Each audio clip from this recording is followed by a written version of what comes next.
Hey, today's lesson is going to be brought to you from what we call, or I call, well, my whole family calls it, the GUITARV. The license plate for my RV, which is what I'm in right now, is GUITARV. It's an RV, but you know, we use it for guitar. So I actually use this for my practice. I practice in here quite a bit, and of course, when we go camping or go on the road, I practice in here. A lot of times I'll use the studio that I have at the house, which is located out in the backyard. It's a little two-story shed that's really decked out really well for recording and things. Great place to teach, great place to produce videos. However, at the present time, my daughter uses it because there's a full-on narration booth in there, and she narrates books for authors all over the world. So, in other words, I got kicked out, and I go to the RV for this. But it worked great for me, as you can tell. That's a pretty good little operation here. So today's video, what I'm going to talk about is the best way to hold a guitar, okay? And I know I'm using the classical guitar here. A lot of you are playing electrics, and it's really no different either way. It's all about getting your hands on the guitar. It's all about adapting the guitar to your body, not the other way around. So a lot of us, myself included at times, I was raised the same way. We see players sit and play like this, and there's been some great players that have played like this, but you're really limited. If you're down here playing basic chords, there's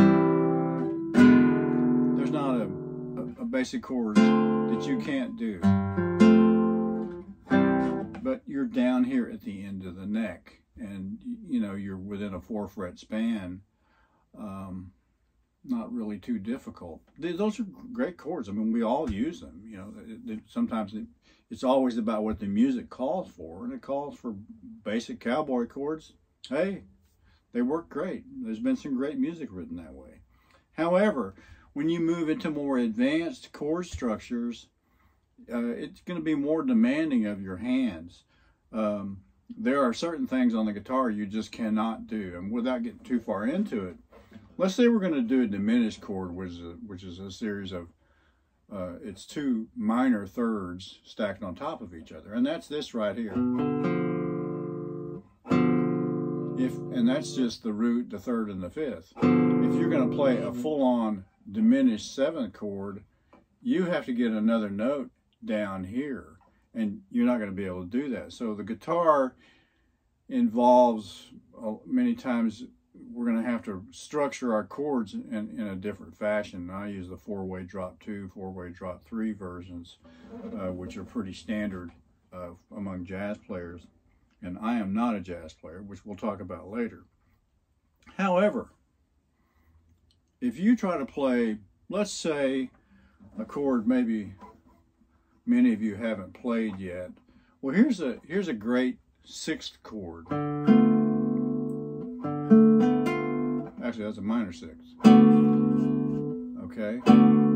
Here's a 6th chord. Here's a minor 6th. Okay. Honestly, if you're down and you're trying to play this chord down here, let's say in 1st position, oh boy, that is tough to do. That is really, actually, I think it's probably impossible to do. My point is, you have to get the neck up. You can't, once again, if I have it down this way, I'm adapting my body to the guitar. I have to lean over and get that hand up in there, and that's one chord that, unless you've got extraordinarily big hands, you're just not going to be able to do it.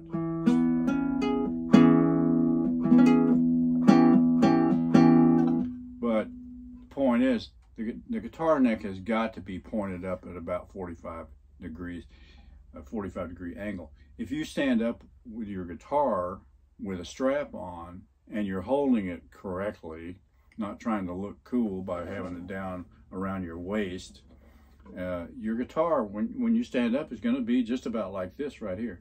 Now, classical guitarists I even do this with electric sometimes. I will use what's commonly called an A-frame. There are other options, but these things work really good. They're really easy to put away in your guitar case with your guitar, and it just sticks on here with suction cups like so. But it just, you're just seated, both feet are flat on the floor, although I do mine just a little slightly different.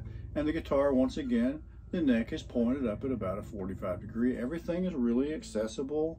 It's easy to play. That's really what it's all about. So I encourage you from the very beginning, get out of the habit of just grabbing your guitar, and just tossing it up on your right leg and trying to sit around and play like this. If you're just playing basic stuff down at the end of the neck, basic chords, you won't have any trouble. But as you begin to try harder and harder things and get better and better, and things get more and more difficult, you're going to have to get this thing up here like this. Okay. Now this, for a classical guitar player, does not work quite so well, because you need the support to hold the guitar in place. You don't want to use any part of your body to keep the guitar in position, whether you're trying to use your left hand to hold it up, because you're going to have to move that, or trying to leave your arm on the guitar like this, your right arm that will hold it. But sometimes you'll have to move your arm back and forth, so that doesn't work. You need some type of support.